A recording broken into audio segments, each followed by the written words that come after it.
Live షోకి తిరిగి స్వాగతం. ఈ పబ్లిక్ సర్వీస్ కమిషన్ పరీక్షల్లో ఇంటర్వ్యూలు రద్దు చేయాలంటూ కేంద్ర ప్రభుత్వం రాష్ట్రాలకు సిఫారసు చేసింది.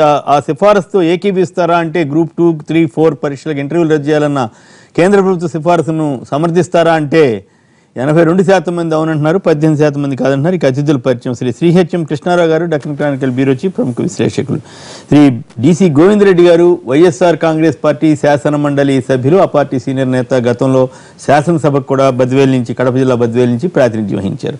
శ్రీ పూల రవీంద్ర గారు, టీఆర్ఎస్ శాసన మండలి సభ్యులు, ఉపాధ్యాయ సంఘాల ప్రముఖ నేత. శ్రీ దారా సాంబయ్య గారు, శాసనసభ మాజీ సభ్యులు, బీజేపీ ఎస్సీసీఎల్ నేత. ఇక ఆసక్తికరంగా తెలంగాణ, ఏపీలకు వ్యాపార అనుకూలమైనటువంటి రాష్ట్రాల జాబితాలో తెలంగాణకు 13వ స్థానం, ఏపీకి 2వ స్థానం రావడం సహజంగానే ఆసక్తి రేకెత్తిస్తుంది. మరి తెలంగాణ ఎక్కడ వెనుకబడిపోయింది, ఏపీ మరి 2వ స్థానానికి ఎలా చేరుకోగలిగింది, అదే సమయంలో ప్రత్యేక హోదా, ప్రత్యేక ప్యాకేజీ ఇవ్వకుండానే ఈ స్థాయికి రావడం అనేది ఒక విశిష్టమైనటువంటి అంశంగానే పరిగణించాలా?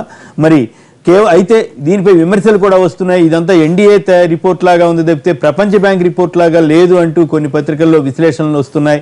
ఎందుకంటే గుజరాత్, ఏపీ, మధ్యప్రదేశ్, జార్ఖండ్, ఛత్తీస్గఢ్ ఈ రాష్ట్రాలకే పెద్దపీట వేయడం, తమిళనాడు వంటి రాష్ట్రాలకి ఇవ్వకపోవడం. తమిళనాడులో మొన్న కూడా జయలలిత గారి మీటింగ్లో 1,00,000 కోట్లకు పైగా పెట్టుబడులు పెట్టడానికి పారిశ్రామికవేత్తలు ముందుకొచ్చిన వైనం. అది తెలంగాణ సరసన 14వ రాష్ట్రంగానో 12వ రాష్ట్రంగానో ఉండడం. ఈ పరిణామాలపై మరి ఇటువంటి ర్యాంకులు, మరి ఒక పక్క చైనాలో కేసీఆర్ గారు పర్యటన చేస్తున్న సమయంలో ఈ పరిణామంపై ఎలా ఉంటుంది ఏమిటన్న దాని మీద ముందుగా కృష్ణారావు గారు మాట్లాడతారు. ఒకటి ఏంటంటే, పత్రికల్లో వచ్చిన కథనాల ప్రకారం చూస్తే గత ఏడాది రాష్ట్ర ప్రభుత్వాలే అడిగాయి ఈ ర్యాంకులు అవి ప్రకటించమని. సరే, ప్రపంచ బ్యాంకు, సిఐఏ, ఫిక్కీ, ప్రపంచ బ్యాంకులో పెద్ద పేరొందిన సంస్థలందరూ కూడా వాళ్ళు నిర్వహించిన సర్వే ఇది. వాళ్ళు చేసింది ఏమిట్రా అంటే, జనవరి, జూన్ తీసుకున్నారు 6 నెలల కాలం ఈ ఏడాది. తీసుకుని ఒక ప్రశ్నావళి 28 ప్రశ్నలు, 28 అనుకుంటా, 98 దాంట్లో 28 చేసి రకరకాలుగా ఎవరు ఏమిటంటే వాళ్ళు దానికి రియాక్షన్లు, మీరు రిజిస్ట్రేషన్స్ ఇలా చేస్తున్నారా, అనుమతులు ఎలా ఇస్తున్నారు ఏమిటి, ఇలాగేదో రకరకాలు ఉన్నాయి. అందులో పవర్ కనెక్షన్స్ అంటే ఇవాళ మనం కనెక్షన్ అప్లై చేయగానే ఇచ్చేస్తున్నారా, ఎన్ని రోజులు పడుతుంది, రిజిస్ట్రేషన్ ఎట్లా, ఇవన్నీ చేస్తే దాంట్లో మొదట అనుకున్నట్టు గుజరాత్ వచ్చింది. గుజరాత్ రావడానికి ఏమో ఎవరో ఇక్కడ అభ్యంతరం పెట్టడం, ఎందుకంటే అది అప్పటి నుంచో ఉంది కాబట్టి. అసలు ప్రైమ్ మినిస్టర్ అని కాదు, అసలు ఈయన చీఫ్ మినిస్టర్ అక్కడ కాకముందు కూడా నరేంద్ర మోడీ దానికి ఎప్పటి నుంచో గుజరాత్కి ఒక పారిశ్రామికంగా అక్కడ అసలు వాళ్ళ ప్రజల్లోనే ఒక విధమైనటువంటి ఇది ఉంది, ఎంటర్ప్రెన్యూర్షిప్ ఎక్కువ ఉండడంతో అది మొత్తం ప్రపంచవ్యాప్తంగా వాళ్ళు ఫేమస్ కదా, నాట్ ఓన్లీ ఇక్కడ వాళ్ళు కాదు వాళ్ళు. సో దానికి ఎవరు అభ్యంతరం పెట్టరు. కానీ ఫలితాలు వచ్చిన తర్వాత చూస్తే కొంచెం ఆశ్చర్యకరంగా ఉంది. ఈ మధ్య స్వచ్ఛ భారత్ ఒకటి కేంద్ర ప్రభుత్వం చేసింది. స్వచ్ఛ భారత్ చేసి టాప్ 10 సిటీస్ బాగా చేస్తున్నారని చూస్తే అందులో మొట్టమొదటి మైసూరు, బెంగళూరు, ఏదో మాండ్య, ఇలాగా మొత్తం టాప్ 10లో 4-5 కర్ణాటక వచ్చాయి. కర్ణాటకలో ఉన్నది కాంగ్రెస్ ప్రభుత్వం. అయినా కూడా వచ్చేది సరే, కొంచెం నిష్పాక్షికంగా ఇచ్చారేమో, నిజంగా మైసూరు గొప్పతనం ఉందేమో అనుకున్నారు. తర్వాత కథనాలు కూడా వచ్చాయి. ఊహే. సరే, ఇక్కడ గుజరాత్ సమస్య ఇందాకే చెప్పినట్టు హైదరాబాద్ 270 స్థానం ఇవ్వడం కూడా ఆశ్చర్యం. కమిషనర్ సుమేష్ చాలా తీవ్రంగా విమర్శించారు. అదే నేననేది ఏంటంటే, ఇప్పుడు ఈ ర్యాంకులు అవి చూస్తే దేశంలో పారిశ్రామికంగా ముందంజున్న రాష్ట్రాలు వ్యవహారం ఇవన్నీ చూసుకుంటే జార్ఖండ్, ఛత్తీస్గఢ్, మధ్యప్రదేశ్ వీటిలో ఏం పెద్ద ఇండస్ట్రీలు ఎక్కడా లేవు. అంత మేజర్ ఇది కానీ వ్యాపార అవకాశాలు విపరీతంగా ఉన్నట్టు. ఇప్పుడు వ్యాపార అవకాశాలు అంటే it is not only related to only industry, commercial, trade, commerce, వీటన్నిటికి సంబంధించినటువంటి వ్యవహారాలు అవి చూస్తే అవి చాలా తక్కువ ఉన్నాయి. ఇప్పుడు 5 స్థానాల్లో ఇంక్లూడింగ్ ఏపీ కలిపితే 5కి 5 బీజేపీ అండ్ ఎన్డీఏ స్టేట్స్. ఆ రోజు చూస్తే మళ్ళీ రాజస్థాన్ అంటే ఇందాక మీరు మొత్తం ప్రస్తావించినట్టు తమిళనాడు మొత్తం దక్షిణాదిలో ఇప్పుడే కాదు, గతంలోనే జయలలిత గారు ఉన్నప్పుడు, కరుణానిధి గారు ఉన్నప్పుడు పారిశ్రామికంగా మేజర్ ప్లాంట్స్ అన్నీ ఉన్నది. ఆటోమొబైల్ కానీ మిగతావి కానీ అవన్నీ ఉన్నటువంటిది తమిళనాడు. అది చూస్తే 12వ స్థానంలో ఉంది. తెలంగాణ 13వ స్థానంలో ఉంది. తెలంగాణకు వచ్చింది ఏంటంటే, ఇది హైదరాబాదు, రంగారెడ్డి ఈ చుట్టుపక్కల తప్ప మినహా మిగతా జిల్లాల్లో ఎక్కడ పారిశ్రామికంగా ఒక పుంజుకోవడం కానీ, అసలు ఏదైనా ఇండస్ట్రీలు ఉండడం కానీ, లేకపోతే వ్యాపార అవకాశాలు ఉండే అవకాశాలు కానీ లేవు. అది అందరికీ తెలిసిందే. అందుకనే కదా వీళ్ళు వెనకబడింది అదని ఇదని మొత్తం ప్రత్యేక రాష్ట్రం రావడం. ఇప్పుడు వరంగల్ ఏదో హబ్ చేస్తాం, కరీంనగర్ హబ్ చేస్తాం, ఆ హబ్ ఈ హబ్ అనేది వీళ్ళు చేస్తున్నారు. ఆంధ్రప్రదేశ్కి వస్తే ఆంధ్రప్రదేశ్ ఈ 6 నెలల్లో ఏదో అయిపోయింది అక్కడ అనే ఇంప్రెషన్ వస్తుంది. ఇది బాగా బ్రహ్మాండంగా చెప్పుకోవడానికి, ప్రచారం చేసుకోవడానికి తెలుగుదేశం పార్టీ ప్రభుత్వం అది చాలా బ్రహ్మాండం చేసుకోవడానికి ఇది పనికొస్తుంది. కానీ అక్కడ ఉన్న వ్యవహారాలు అవి చూస్తే 13 జిల్లాల్లో మీకు ఉన్నటువంటి వనరులు అవి చూస్తే ఇక్కడ వనరులు అక్కడ వనరులు వరకు ఓకే. బట్ అదనంగా ఏదో 900 కిలోమీటర్ల రైలు పోర్టులు వ్యవహారాలు ఉన్నాయి. మరి ఆ పోర్టులు ఉన్న బట్టి ఇది ఇచ్చారా అంటే పోర్టులే లేనటువంటి ఛత్తీస్గఢ్, మధ్యప్రదేశ్, జార్ఖండ్ నాకు అర్థమైంది ఏంటంటే ఈ రాష్ట్ర ప్రభుత్వాలు ఈ క్వశ్చన్ అండ్ ఆన్సర్ సెషన్ లో గనక ఎవరు బాగా ఆన్సర్ చేస్తే వాళ్ళకి ఇచ్చారని ఇంప్రెషన్ వస్తుంది. మరి ఇప్పుడు వాళ్ళు స్వయంగా చూసారా లేకపోతే స్వయంగా ముఖ్యమంత్రి చంద్రబాబు నాయుడు గారు వ్యాఖ్యానించారు. దీన్ని బట్టి మనకి ప్రపంచమే హద్దు, ప్రపంచంతోనే మనం పోటీ పడాలి. గుజరాత్ కూడా ఏముంది, మనకి వాళ్ళకి ఒక పాయింట్ తేడా ఉంది, మనం దాటుతాం ఏమో. ఆయన కాన్ఫిడెన్స్ చేయొచ్చేమో, అది సరే వేరే విషయం. అయితే ఇక్కడ తెలంగాణ నుంచి రియాక్షన్ రాలా. ఎక్సెప్ట్ ఏదో నమస్తే తెలంగాణలో కథనం తెలంగాణ వాదులు మండిపడుతున్నారు అన్నారు. ఏ తెలంగాణ వాదులు మండిపడ్డారు, ఎవరు స్టేట్మెంట్లు అది కూడా ఏం రాలా. స్టేట్మెంట్లు అయితే వాళ్ళు ఇంకా చదువుకుని ఉంటారు. బహుశా ఇవాళ రేతే ముఖ్యమంత్రి గారు వచ్చిన తర్వాత ఆయనమో అక్కడ పరిశ్రమలు పెట్టమని చెప్పి ఆయన ఆకర్షించమని ఆయన చైనా వ్యవహారం తిరుగుతున్న సమయంలో వచ్చింది ఇది. I think will give a befitting reply అనుకుంటా దీనికి. మరి ఆయన కూడా చూస్తాడు కదా, ఆయన వదిలేడు కదా. పొద్దున శాసనసభ సమావేశాలు మొదలవుతాయి. మీరు ఆత్మహత్యల్లో నెంబర్ 1 అయిపోయారు తప్ప పరిశ్రమలో దాంట్లో లేదు. ఇది వాళ్ళు చెప్పారు, వీళ్ళు చెప్పారు, ఎన్సీఆర్బీ రిపోర్ట్ ఇలా ఉంది ఆత్మహత్యల్లో, లేకపోతే సిఐఏ నివేదికలో ఏమో మనం వెనకబడి ఉన్నామని వాళ్ళే చెప్పారని వీళ్ళు ప్రతిపక్షాలు విపరీతంగా విమర్శించే అవకాశాలు ఎక్కువ ఉంటాయి. సో మరి దానికి ఆయన ఏం రిప్లై ఇస్తాడో, లేకపోతే ఈ మీరిందాగా అనుకున్నట్టు సమాధానాలు చెప్పేప్పుడు వాళ్ళు ఏ అధికారి పంపాడు, అతను తప్పు పంపాడా, అతని మీదనే చర్య తీసుకుంటారా, మరి ఏం చేస్తారో తెలియదు. కానీ ఒకటి వ్యాపార అవకాశాలు అక్కడ ఎక్కువ రంగం ఇవన్నీ కూడా మీరు చూస్తే ఒకటికి పరిమితమే లేదు. ఇక్కడ కన్నా అక్కడ ఉన్న అవకాశాలు వనరుల్లో చెప్తున్నా. ఈ వాణిజ్య పరంగా వ్యాపార పరంగా ఎప్పటి నుంచి అయితే ఒక పత్రిక రెండు రకాల కొన్ని పత్రికల్లో మీరు కూడా కొన్ని రకాల విశ్లేషణలు ఇచ్చారు. ఒక పత్రిక ఏమో తెలంగాణ దాన్ని కన్ను మూసుకుందా వరల్డ్ బ్యాంకు లేదా ఈ రిపోర్ట్ అనేమో ఒకటి వ్యాఖ్యానించారు. ఇంకోళ్ళేమో వరల్డ్ బ్యాంకు డేగ కన్ను వేసింది ఏపీ మీద, అక్కడ ఏదైనా ఉంటే మొత్తం కబ్జా చేద్దామని ప్రయత్నం చేస్తున్నారు, ప్రజల తరఫున పనిచేస్తున్నారా వీళ్ళు, పారిశ్రామికవేత్తల తరఫున పనిచేస్తున్నారని కొందరు రాశారు. వరల్డ్ బ్యాంక్ కి most favoured nations, most favoured states, most favoured persons ఉంటే ఇప్పుడు చంద్రబాబు నాయుడు గారు ప్రపంచ బ్యాంకు విధానాలను అమలు చేసిన వ్యక్తిగా, సంస్కరణలు తెచ్చిన వ్యక్తిగా ఆయనకి ఆ పేరు ఉంది. ఇప్పుడు ఆ సంస్కరణలు ఎందుకు తేవాలి, అందులో మంచి ఉందా చెడు ఉందా అది వేరే విషయం. బట్ ఆయన సంస్కరణలు అమలు చేశాడు. అవును, ఇప్పుడు కూడా ఆల్ మున్సిపాలిటీస్ లో కనెక్షన్లు ఇవ్వడానికి వాటికి మీటరింగ్ పెట్టడానికి కూడా మా దాంట్లో ఒక వార్త వచ్చింది. మీటర్ పెట్టి అన్నింటికి ఇచ్చేస్తాను. అది ఐ థింక్ అది ప్రపంచ బ్యాంకు ఇన్సిస్ట్. స్టేట్మెంట్ చెప్పండి మీరు. నేను అనుకోవడం ఆంధ్ర ర్యాంకు తెలంగాణ ర్యాంకులో దేర్ ఈస్ సమ్ తేడా అయితే నాకైతే స్పష్టంగా కనిపిస్తుంది.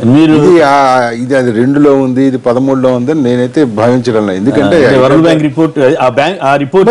చెప్తున్నా కదా ఇందులో వాళ్ళు అడిగిన ప్రశ్నలకి వీళ్ళు పంపిన సమాధానాలు ఎలా ఉన్నాయో మరి మనకి తెలియదు కదా. ఆ రిపోర్ట్ ఉంటే ఏమంటే మేమేం చెయ్యం, వాళ్ళు ఇలా పంపారు మీరేంటంటే ఎలా మాట్లాడతారని కూడా అడగచ్చు రేపు పొద్దున వాళ్ళు. రైట్, మీరు ఏదో చెప్తున్నారు విశ్లేషణ, ఇక మేము మీరు ఎన్ని రోజులు ఇస్తారంటే ఇన్ని రోజులు కాదు మేము అన్ని రోజులని రాశారు వాళ్ళు, దాన్ని మేమేం చేస్తాం, మేము వాళ్ళు అడిగితేనే మేము పంపాం, వాళ్ళు ఇచ్చిన దాని మీద పెట్టామని కూడా అనొచ్చు. రైట్, గోవింద్ రెడ్డి గారి గతంలో మీరు అధికారిగా కూడా పనిచేశారు. ఏమిటి రిపోర్టులు రాయటంలో ఎక్స్పర్టైజ్ ఉంటే ర్యాంకులు వస్తాయా, లేకపోతే అసలు ఏంటి ఏపీ నిజంగానే ముందుకు వెళ్ళిపోయినట్లయినా తెలంగాణ వెనకబడినట్లా? అంటే ఇది దేశంలో 2వ స్థానం ఆంధ్రప్రదేశ్కి ఇవ్వడం అనేది ఆహ్వానించదగ్గ విషయం. ఇప్పుడు ఈజ్ ఆఫ్ డూయింగ్ బిజినెస్ అనేటువంటి విషయంలో భారతదేశం చాలా వెనుకబడి ఉందని, ఏదో 140 145 ర్యాంకు ఇట్లా ఉంది. దీని మీద కూడా వీలైనంత పారిశ్రామిక విధానంలో వేల లక్షల మందిని ఈనాడు ఉన్నటువంటి వ్యవసాయం నుంచి వేల లక్షల కోట్ల మందిని మనం ఎక్కడ చూసినా కూడా ప్రపంచవ్యాప్తంగా కూడా ఇండస్ట్రీగా అభివృద్ధి చెందాలి అనేటువంటి ఈ విధానం, మేక్ ఇన్ ఇండియా విధానం కానీ ఇట్లాంటివన్నీ కూడా చాలా ఉన్నాయి. దీనికి అందరూ కూడా పోటీ పడాలి. మరి అన్ని రాష్ట్ర ప్రభుత్వాలు కూడా ఆ పోటీలో ఆంధ్రప్రదేశ్ 2వ స్థానం అనేటువంటిది ఇవ్వడాన్ని నేను ఆహ్వానిస్తున్నాను, సమర్థిస్తున్నాను కూడా. అంటే ఇదంతా చంద్రబాబు గారి కృషియా కాదా? మరి విపక్షంగా మీరు ఒప్పుకుంటారా ఒప్పుకోరా? అంటే ఈ రిపోర్ట్ ఇంకా బాగా అంటే ఇప్పుడు కొత్తగా ఇచ్చినారు ఇలాంటి వ్యవస్థ. ఇంతకు ముందు ఈ రాష్ట్ర ప్రభుత్వాల్లో ర్యాంకింగ్ అనేది లేదు. దీన్ని అధ్యయనం చేయాలి, ఏ విధంగా ఇచ్చినారు, దేనికి అనేటువంటిది. అంటే ఎలాంటి వాతావరణం కల్పిస్తున్నాము, అంటే పెట్టుబడులు పెట్టుకోవడానికి లేదా పర్యావరణ అనేక పాయింట్స్ ఉన్నాయి దీంట్లో. ఆ పాయింట్స్ లో ఎవరు ఎక్కడ ఉన్నారు అనేటువంటి ప్రపంచ బ్యాంక్ షరతులు ఒప్పుకునే వాళ్ళందరికి ర్యాంకులు ఇచ్చారా, లేకపోతే నిజంగానే అక్కడ ఉన్నటువంటి వాతావరణానికి ఇచ్చారా? అది అన్ని కూడా ఉండొచ్చు దీంట్లో. అదంతా అంటే ప్రపంచ బ్యాంక్ కొన్ని విధానాలు నిజంగా అది చాలా ఇబ్బందికరమైన పరిస్థితులకు కూడా దారితీసినాయి ఇంతకు ముందు చంద్రబాబు నాయుడుకి. ఎందుకంటే పూర్తిగా వ్యవసాయాన్ని నిర్లక్ష్యం చేసినాడు ఆయన. ఈ మధ్యతో వ్యవసాయం గురించి రైతుల గురించి మాట్లాడుతున్నారు, కానీ మరి కొంచెమైనా గ్రహించి, ఎందుకంటే స్టిల్ ఇప్పుడు ఆంధ్రప్రదేశ్ రాష్ట్రము కానీ ఇక తెలంగాణ కానీ వ్యావసాయికంగా చాలా ఇంపార్టెంట్ అయిన రాష్ట్రం. అనేక మంది ఆత్మహత్యలు పాల్పడుతున్నారు. వీళ్ళందరినీ పోగొట్టేసి మనం ఎప్పుడు జపానో కొరియా చైనా అంటే కానీ ఉపయోగం లేదు. ఆ దేశ విషయాలు వేరు, ఇక్కడటువంటి విషయాలు వేరు. రియల్గా అదే విధానంలో పోతే చాలా ఇబ్బంది పడతారు రాష్ట్ర ప్రజలకంతా. చాలా ఇబ్బంది. నాకు సందేహం వస్తుంది, ఇప్పుడు ఇతర రాష్ట్రాలు ఈ పాయింట్ మీద కూడా మనకి ప్రత్యేక హోదా, ప్రత్యేక ప్యాకేజీకి అభ్యంతరం చెబుతాయి. అంత పెద్ద వాతావరణం ఉన్నటువంటి రాష్ట్రానికి ఇంకా ఎందుకని అడిగే ప్రమాదం ఏమైనా ఉంటుందా? ఉంటుంది కూడా దానివల్ల. కానీ నిజానికి అది ఒక వాతావరణం కల్పించడానికి ఉపయోగపడుతుంది, కానీ నిజానికి పరిశ్రమలు రాలేదు. చాలా ఎక్కడో ఉన్నాము. ఆ ఇండెక్స్ లో మనం చూసుకుంటే తమిళనాడుతో కానీ మిగతా గుజరాత్లో కానీ మహారాష్ట్రలతో చూసుకుంటే ఎక్కడో ఉంటాం. ఇదంతా కూడా పారిశ్రామిక మనము నిన్న 830 కోట్ల పెట్టుబడులు వచ్చినాయి అంటున్నారు, కానీ అవన్నీ కూడా హోటల్ రిసార్ట్లు తెస్తే కొత్తగా భారీ ఇండస్ట్రీస్ ఏం కనపడలేదు. మాత్రమే ఇప్పుడు దాకా ఏ పరిశ్రమలు రాలేదు అక్కడ. ఈ రోజు కూడా ముఖ్యమంత్రి గారు అన్నారు విజయవాడ ఎక్కడో ఉంది, అసలు చాలా వెనుకబడింది అందరు కూడా. ఈయన ఎవరు చేయలేదు అక్కడ. పరిశ్రమలు ఇప్పుడు ఈ ఇచ్చినటువంటి ర్యాంకుకు ఉన్న పరిశ్రమలకు సంబంధం లేదు. ఆ వాతావరణం ఏదైనా బాగా ఉంది అనేటువంటి కల్పించాల్సినటువంటి అవసరం ఉంది. అంటే మీ ఆఫీసులు రాసే రిపోర్ట్ల మీద ఆధారపడి ఉంటుందా, లేకపోతే ఇంకేమైనా కారణాలు ఉంటాయా? అదే అంటే ఇప్పుడు స్టాటిస్టిక్స్ గురించి రకరకాల మాట్లాడతారు. కొందరు అంటారు లైస్, డ్యామ్ లైస్ అండ్ స్టాటిస్టిక్స్ అని కూడా అంటారు. సో ఈ రిపోర్ట్ చెప్పండి. లైస్, డ్యామ్ లైస్ అండ్ స్టాటిస్టిక్స్ అంటే ఏంటి దాని అర్థం? అంటే అదే చిన్న తప్పులు, ఇంకా పెద్ద తప్పు, అబద్ధాలు, చిన్న అబద్ధాలు, పెద్ద అబద్ధాలు, తర్వాత స్టాటిస్టిక్స్. అంటే స్టాటిస్టిక్స్ ఒక్కొక్కరికి ఒక్కొక్క విధంగా ఇంటర్ప్రిటేట్ కూడా చేస్తారు, చేయడానికి కూడా ఆస్కారం ఉంటుంది. కాబట్టి ఇవన్నీ కూడా బాగా ఎగ్జామిన్ చేయాలి. ఏదేమైనా ర్యాంక్ ఆ వాతావరణం కల్పించాల్సినటువంటి అవసరం ప్రభుత్వం మీద ఉంది. అది మేమంతా కూడా ఆహ్వానిస్తున్నాము. కానీ దానివల్ల పెట్టుబడులు ఇప్పుడు వచ్చినాయి అంతా అక్కడంతా మారిపోయింది అని చెప్పడము ఎంతవరకు కరెక్ట్ కాదు. రావాలి, ఖచ్చితంగా ప్రత్యేక హోదా రావాల్సినటువంటి అవసరం ఆంధ్రప్రదేశ్కి చాలా ఉంది. రైట్ సార్, ఒక్క నిమిషం. ఈ మన కడప నుంచి సుదర్శన్ రెడ్డి గారు లైన్లో ఉన్నారు. సుదర్శన్ గారు నమస్కారం, మాట్లాడండి. హలో, నమస్కారం. మీరేమంటారు చెప్పండి. కడపలో ఇండస్ట్రియల్ వాతావరణం ఉందా? అక్కడంతా చంద్రబాబు గారు కానీ తెలుగుదేశం నాయకులు కానీ అక్కడంతా వాతావరణం పాడు చేశారు, ఫ్యాక్షనిజం ఇదని అంటారు కదా. ఇప్పుడు ఈ ర్యాంక్ వచ్చిన తర్వాత అక్కడ ఏమైనా మెరుగుపడుతుందా? చంద్రబాబు నాయుడు వచ్చింది మొన్ననే సార్, అంత ముందు కాంగ్రెస్ గవర్నమెంటే సార్. డెవలప్ చేసింది నేను చేసినా చెప్తుంటాను సార్ వీళ్ళందరూ. అదే మరి ఏడాదిలో ఆయన చేసిన కృషిని మీరు గుర్తించరా? ఎట్లా సార్ ఏడాది నుంచి చేసింది ఏంటి సార్? మొత్తం ఏం పెట్టుబడులు తెచ్చినాడు, ఏం గత ఆంధ్రప్రదేశ్ కి ఏం ఐటీ పరిశ్రమలు తెచ్చినాడు, ఏం డెవలప్ అయింది సార్? అవును, మరి ఇప్పుడు 2వ ర్యాంక్ వచ్చింది పారిశ్రామిక అనుకూల వాతావరణం ఉన్న రాష్ట్రాల్లో. దాని మీద మీరు ఎట్లా? తెలంగాణ 13వ రాష్ట్రంగా ఉంది, మీరేమంటారు? అదే సార్, ఉమ్మడి రాష్ట్రంగా ఉన్నప్పుడే డెవలప్ అయింది, కానీ ఇప్పుడు ఏం డెవలప్ కాలేదు సార్ ఇంకా. సో ఇప్పుడు ఆ క్రెడిట్ కూడా ఆయనకి ఎవరు తెలుసుకోలేదు మీరు. ఓకే, కొంచెం అన్యాయంగా ఉందేమో మీ వైఖరి కాదా? రైట్. ప్రతాప్ గారు జగ్గైపేట నుంచి. ప్రతాప్ గారు నమస్కారం, మాట్లాడండి. నమస్తే అండి కేఎస్ఆర్ గారు. నమస్కారం, మాట్లాడండి. మీరేమంటారు? అక్కడ ఉన్న పెద్దలందరికీ నమస్కారం అండి. ప్లీజ్ మాట్లాడండి. సారు, నేను ఎంతో అభివృద్ధి చేసిన అన్న చంద్రబాబు నాయుడు హైదరాబాద్ నేను ఎంతో అభివృద్ధి చేసిన అన్న దానికేమో 13% వచ్చి 13% పడిపోయింది. మేము ఆర్థికంగా లోట్లో ఉన్నాం, మనకి ఏం లేదన్నదేమో 2% వచ్చింది. ఏంటి సార్ ఈ తేడా? ఇది కాదు, కానీ మీరు విమర్శ సంగతి అట్లా ఉంచి మీ ఆలోచనని మెచ్చుకోవాల్సింది. ఎందుకంటే మాకు ఇక్కడ కూర్చున్న వాళ్ళు ఎవరికి రాని ఆలోచన తట్టింది మీకు. అంతవరకు మిమ్మల్ని అప్రిషియేట్ చేయాలి. దాంతో మేము ఏకీవిస్తామా లేదా అనేది పక్కన పెడితే మీరు మాట్లాడిన తీరు ఐ అప్రిషియేట్ యూ. ఏం కృష్ణారావు గారు, అసలు ఆ కోణం మనకి రాలేదు. రైట్, నేను ఎంతో అభివృద్ధి చేసినాననేది మాత్రం 13 ర్యాంక్ లో పోయింది. ఏమీ చేయలేదు, స్టార్ట్ చేయలేదు అనేది 2వ ర్యాంక్ రావడం అనేది. ఓకే, కొత్త కోణంలో చెప్పాడు ఆయన ప్రతాప్ గారు జగ్గైపేట నుంచి. రవికుమార్ గారు కర్నూలు నుంచి లైన్ లో ఉన్నారు. రవికుమార్ గారు నమస్కారం, మాట్లాడండి. నమస్తే సార్, కుమ్మేన్ గారు. నమస్కారం, మీరేమంటారు సార్? నేను చెప్పేది ఏంటంటే ఆంధ్రప్రదేశ్ మామూలుగా వచ్చి పరిపాలన వచ్చేసి సంవత్సరాలు కూడా కాదు 2వ స్థానంలో వచ్చింది అంటారు కదా. అవును, ఆ క్రెడిట్ అంతా చంద్రబాబు నాయుడు చేశాను. ఆయన ఇంతవరకు ఏం చేయలేదు, ఏం స్థాపించలేదు. లోట్ బడ్జెట్ ఉన్నారు, ఓకే బాగుంది, 2వ స్థానంలో వచ్చిందన్నారు. పొద్దున్న లేచిన నుంచి సాయంత్రం వరకు తెలంగాణ నేను అభివృద్ధి చేశాను, తెలంగాణ నేను అభివృద్ధి చేశాను అంటున్నారు కదా. అది 13వ స్థానానికి వెళ్ళిపోయింది. ఆయన 10 ఏళ్ల నుంచి లేరు కదా. ఆయన 10 ఏళ్ల నుంచి లేని విషయాన్ని కూడా మనం గమనించాలి కదా. నేను అభివృద్ధి చేస్తే సర్వనాశనం చేసేసారని కూడా అంటున్నాడు ఆయన. అది కూడా హయాంలో చేశాను, తర్వాత వచ్చిన వాళ్ళు అంతా ఇప్పుడు మీరు పారిశ్రామిక వాతావరణం రావాలంటే ఇప్పుడు బైరెడ్డి గారు అక్కడ నిరాహారదీక్ష చేస్తున్నారు. అట్లాగే భోగాపురంలో గొడవలు, బందర్లో గొడవలు. అయినా మరి చంద్రబాబు గారు కష్టపడితేనే కదా ఈ రకంగా 2వ ర్యాంక్ వచ్చింది. సార్ ఆయన నేను హైదరాబాద్ లో టాప్ లో ప్రపంచంలోనే టాప్ 5 లో పెట్టినా, టాప్ 10 లో పెట్టినా అంటారు కదా. ప్రపంచ బ్యాంకే చెప్పింది 13వ స్థానంలో పెట్టినావు, నువ్వు ఏం చేయలేదని చెప్పింది. దాని గురించి చెప్పారని. మీరు భలేవాళ్ళండి, మొత్తం రకరకాల కోణాల్లో ఆలోచిస్తున్నారు. మీరు మాట్లాడండి రవీంద్ర గారు, మీరేమంటారు? ఎందుకు ఇట్లా తెలంగాణ ఒక పక్కన చైనాలో ఆయన పెట్టుబడుల కోసం తిరుగుతుంటే ఇక్కడ మీ వరల్డ్ బ్యాంకు మీ తెలంగాణ యొక్క ఇజ్జత్కే సవాల్ చేసే విధంగా రిపోర్ట్ ఇచ్చింది. ఈ రిపోర్ట్స్ అన్నీ క్వశ్చనేర్ ఇచ్చి ఆ క్వశ్చనేర్ నింపియండి అని చెప్పి దాన్ని ఆధారం చేసుకొని చేస్తామంటే అది ఎంతవరకు సమంజసం? రెండవది, ఆ వరల్డ్ బ్యాంక్ వాళ్ళు వచ్చి ఇక్కడ ఉన్నటువంటి వాటర్ సోర్స్ ఏముంది, వెదర్ ఇండస్ట్రీస్కి ఎట్లుంది, అదేవిధంగా పవర్ ఏ విధంగా చేయగలుగుతున్నారు, ఇక్కడికి మిగతా రాష్ట్రాలకు తేడా ఏంటి, ఏ విధంగా ఇండస్ట్రీస్ కొత్త రాష్ట్రం ఏర్పడ్డ తర్వాత ఆకర్షింపబడి వస్తున్నారు, ఇక్కడ ఉన్నటువంటి ఇండస్ట్రీస్ పాలసీ ఎట్లుంది, ఇవన్నీ వాళ్ళు అద్భుతం అంటే మరేమో 13వ ర్యాంక్. వాళ్ళు వచ్చి స్వయంగా చూసి దీని మీద సర్వే నిర్వహించి చేస్తే అది బాగుండేది. ప్రధానంగా ఈ పేపర్ మీద లెక్కలేసి కాకి లెక్కలు తయారు చేసినప్పుడు ఒకటి. రెండవది, ఇది ఇండైరెక్ట్గా ఏపీకి 2వ స్థానంలో ఉంది కాబట్టి మీరు దీన్ని ఇండస్ట్రీస్ అందరినీ కూడా ఇండస్ట్రియలిస్టులను ఆకర్షించడానికి చేస్తున్నటువంటి ఒక డ్రామా. ఓకే, రెండవది అట్లా వెళ్ళారు. మీరు తెలంగాణ విషయానికి వస్తే మొన్నటి వరకు మేము ఉద్యమం చేస్తున్నటువంటి సందర్భంలో మొత్తం హైదరాబాద్కే దోషిపెట్టినాం. మేము హైదరాబాద్ను ప్రపంచంలో చాలా అద్భుతమైన నగరంగా తీర్చిదిద్దినాం. మేమేం చేసినాం, మా పెట్టుబడులన్నీ తీసుకొచ్చి ఇక్కడనే పెట్టినామన్నారు.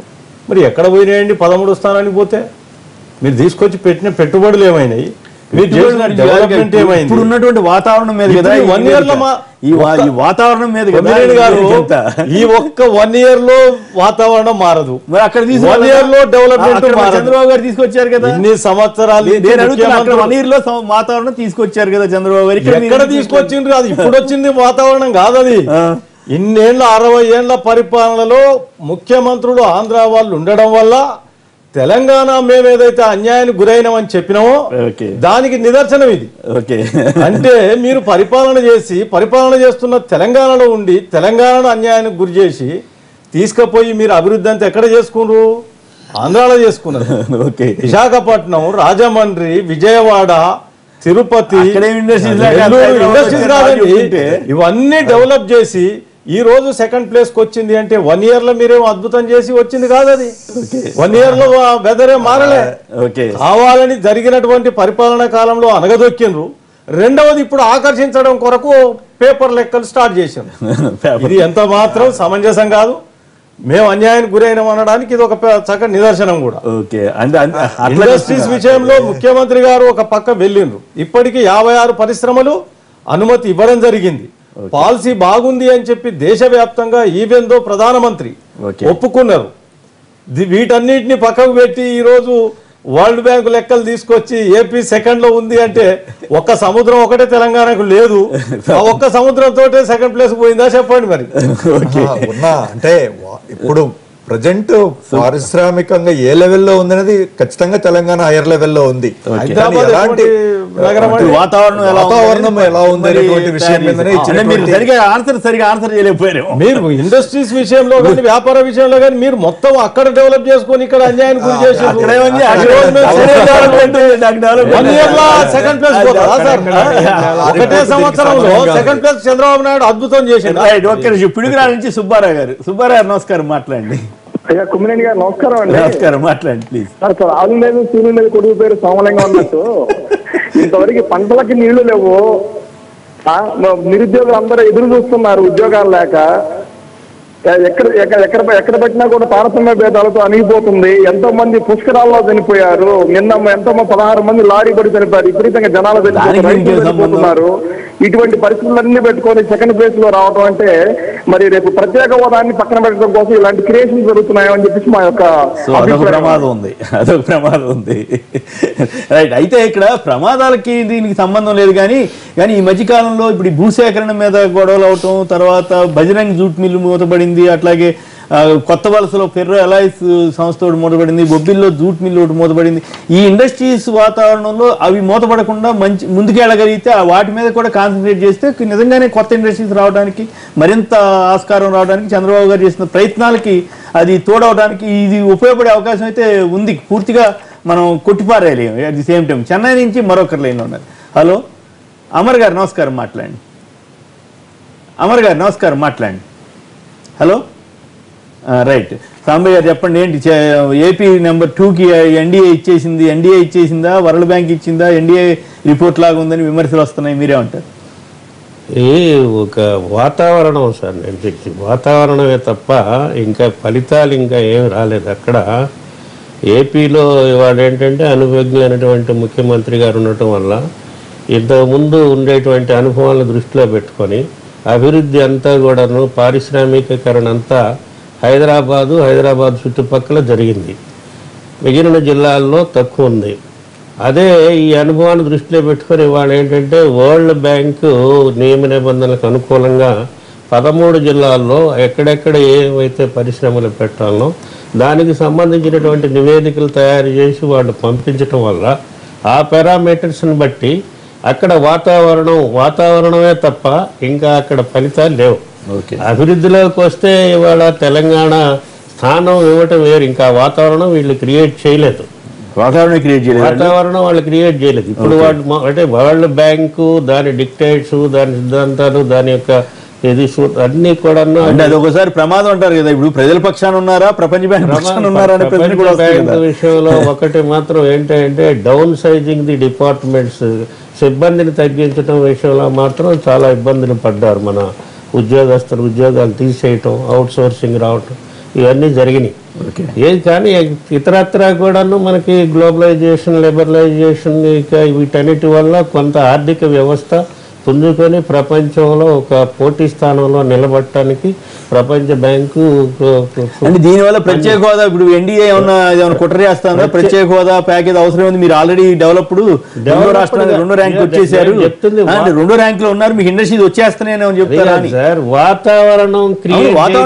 వాతావరణమే కానీ ఇంకా రాలేదు కదా. అవును, వాతావరణం ప్రత్యేక హోదా ఇవ్వకముందే వాతావరణం ఎట్లా వచ్చిందని ప్రశ్నకి ఏం సమాధానం చెప్తారు? అలా కాదు, మీరు ఏంటంటే డిసెంట్రలైజేషన్ ఇక్కడ ఇవాళ అన్ని 13 జిల్లాల్లో ఈ జిల్లాలో ఇది కోస్టల్ కారిడార్ ఇవన్నీ కూడా ఒక ప్రణాళిక బద్ధంగా వీళ్ళు వరల్డ్ బ్యాంక్ నుండి నిధులు రాబట్టడానికి ఒక నివేదిక ఇచ్చారు.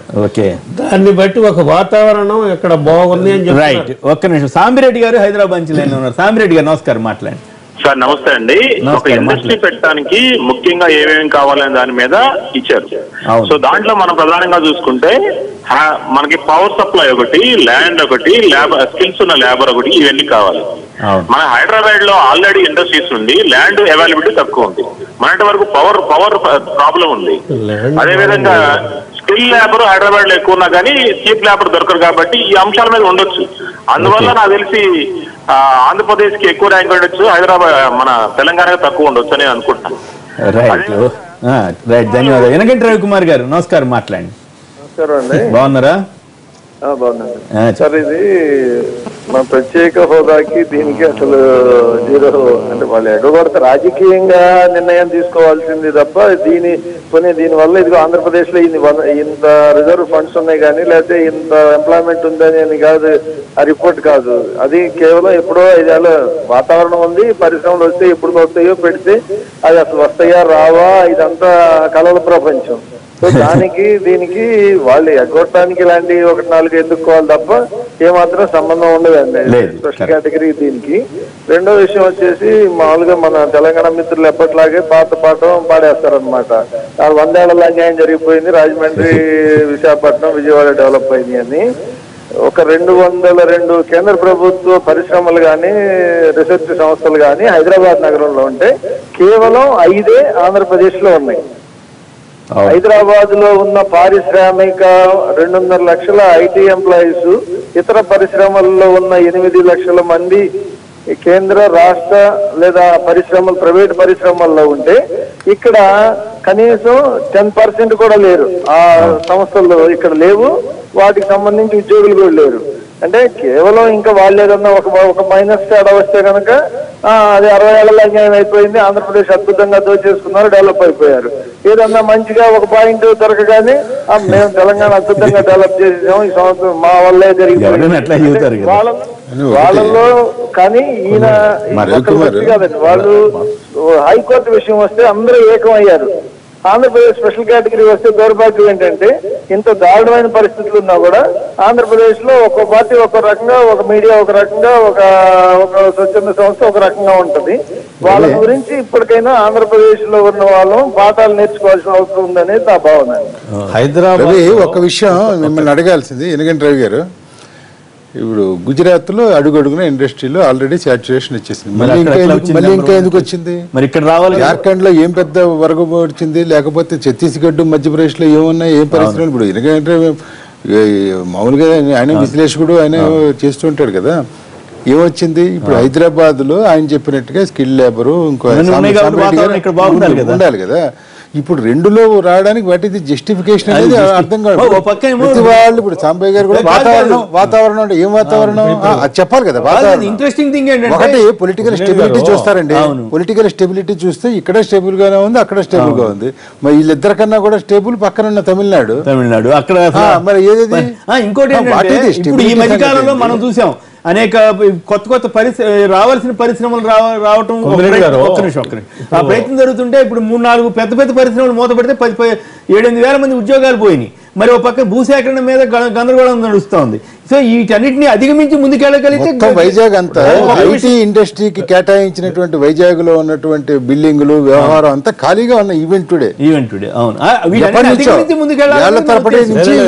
వచ్చిన తర్వాత కూడా ఉన్నాయి. మరి అదే ఐటీ హబ్ ఇక్కడ హైదరాబాద్ లో ఇండస్ట్రీస్ ఎక్కువ ఉన్నాయి, పెట్టుబడులు ఉన్నాయి, అన్ని డెవలప్ చేసినాం అంటున్నారు. మరి ఒక్క 1 year లో వెదర్ పూర్తిగా ఇక్కడ నుండి ఏపీకి మారిపోయిందా? అంటే సపోజ్ రేపు తెలంగాణ 2వ ర్యాంక్ వస్తే చంద్రబాబు కాదు కదా. మనం ఏం చెప్తున్నాం, హైదరాబాద్ వెదర్ విషయంలో ఇప్పుడు పవర్ తెలంగాణ గవర్నమెంట్ వచ్చినాక ముఖ్యమంత్రి గారు స్పెషల్ ఇంట్రెస్ట్ పెట్టి పవర్ ప్రాబ్లం చేసింది. పవర్ వరకు వెదర్ బాగుంది. 1,60,000 ఎకరాల భూమి ఇప్పుడు కేటాయింపులకు సిద్ధంగా ఉంది. 56 ఇండస్ట్రీస్ పర్మిషన్ ఇచ్చినాం. ఇవన్నీ జరిగిన తర్వాత మీరు ఏమంటున్నారు? ఇప్పటికే ఇక్కడ హైదరాబాద్ ఇంత బాగుండి ఈ విధంగా చేసి స్కిల్డ్ లేబర్ ఉన్నప్పుడు ఎందుకు సెకండ్ లో ఏపీ ఉంది? తెలంగాణ 13వ స్థానంలోకి ఎట్లా ఇండస్ట్రియల్ వరల్డ్ బ్యాంక్ నుండి నిధులు 60 ఏళ్లలో మేము చెప్పింది వాస్తవం కదా. మీరు సెకండ్ ప్లేస్ లో ఉన్నారు అంటే మేము అన్యాయానికి గురైనట్లే. సో మీరు పొలిటికల్ కామెంట్ చేస్తున్నారు. లేదు అట్లా కాదు. మీరు చెప్పింది సెకండ్ ప్లేస్ లో మీరు ఉన్నప్పుడు మీరు డెవలప్ చేసుకున్నారా లేదా? డెవలప్ అయితే మొత్తం మేజర్ ఇండస్ట్రీ అంతా ఇక్కడ ఉంటే అక్కడ మేజర్ ఇండస్ట్రీ ఇక్కడ ఉన్నప్పుడు సెకండ్ ప్లేస్ లో ఏపీ ఎట్లుంటది? అనుకూల అంటే మీరు అవసరం ఉన్నప్పుడు తెలంగాణలోనేమో డెవలప్ చేసామని చెప్పుకుంటారు, ఏపీనేమో అనుకూలంగా సెకండ్ ప్లేస్ ఉంది అంటే వచ్చే ఇండస్ట్రీస్ మొత్తం ఏపీకి రావాలనా? అదే. వరల్డ్ బ్యాంకు నిధులు మీరు ఏపీకి తెచ్చుకోవాలనా? వరల్డ్ బ్యాంక్ నిధులు ఎక్కడ వస్తాయి? విచిత్రమైనటువంటి విషయం చెప్తారండి. వరల్డ్ బ్యాంకు హైదరాబాద్ లో ఐటీకి 46,000 కోట్లు శాంక్షన్ చేసింది. ఐటీకా? ఇదే ఐటీ రంగం. వరల్డ్ బ్యాంక్ ఏ సంబంధం? వరల్డ్ బ్యాంక్ నుంచే కదా సార్ తెచ్చింది సైబరాబాద్. ఇప్పుడు హైదరాబాద్ లో చుట్టుపక్కల సైబరాబాద్ పేరు పెడితే సైబరాబాద్ కట్టేసినట్టే. అవన్నీ ప్రైవేట్ కదా వచ్చినాయి. వరల్డ్ బ్యాంక్ నుండి వచ్చిన ఫండ్స్ ఇంతకు ముందు మన ఉమ్మడి రాష్ట్రంలో హైదరాబాద్ లోనే ఖర్చు పెట్టడం జరిగింది. ఇవాళ ఇక్కడ ఏంటంటే వాళ్ళు ఇచ్చిన పారామీటర్స్ లో దానికి అనుకూలంగా వీళ్ళు ఒక నివేదిక పంపిస్తే సెకండ్ వచ్చింది అంతే తప్ప.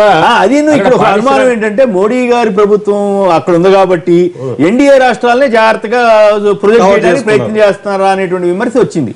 ఇప్పుడు ఇందాక కృష్ణారావు గారు చెప్పారు, జార్ఖండ్, ఛత్తీస్గఢ్, మధ్యప్రదేశ్, ఏపీ ఇవన్నీ ఎన్డీఏ ప్రభుత్వాలే కదా. మరి తమిళనాడు ఎందుకు రాలేదు? మరి దానికి సమాధానం రావాలి కదా. తెలంగాణ ఆల్రెడీ ఇండస్ట్రియలైజ్డ్ ఏరియా కదా, ఇక్కడ కనీసం రంగారెడ్డి, హైదరాబాద్, దీనికి 13వ స్థానం ఎందుకు వెళ్ళింది అంటే లేదు ఇక్కడ వాతావరణం నిజంగా దెబ్బతినిపోయిందా ఇంతలోనే? అంటే 1 year ఆల్రెడీ అభివృద్ధి అయ్యున్నారు. సుఖేంద్ర రెడ్డి గారు లోక్సభ సీనియర్ నేత. సుఖేంద్ర రెడ్డి గారు నమస్కారం అండి, బాగున్నారా? సుఖేంద్ర రెడ్డి గారు రైట్, కట్ అయినట్టుంది, మళ్ళీ ట్రై చేద్దాం. ఇక గ్రూప్ 2, 3, 4 పరీక్షలో ఇంటర్వ్యూలు రద్దు చేయాలన్న కేంద్ర నిర్ణయాన్ని సమర్థిస్తారా అంటే 86% మంది అవునని, 14% మంది మాత్రం కాదంటున్నారు. ఇప్పుడు వచ్చిన విరామం తర్వాత లైవ్ షో కొనసాగుతుంది.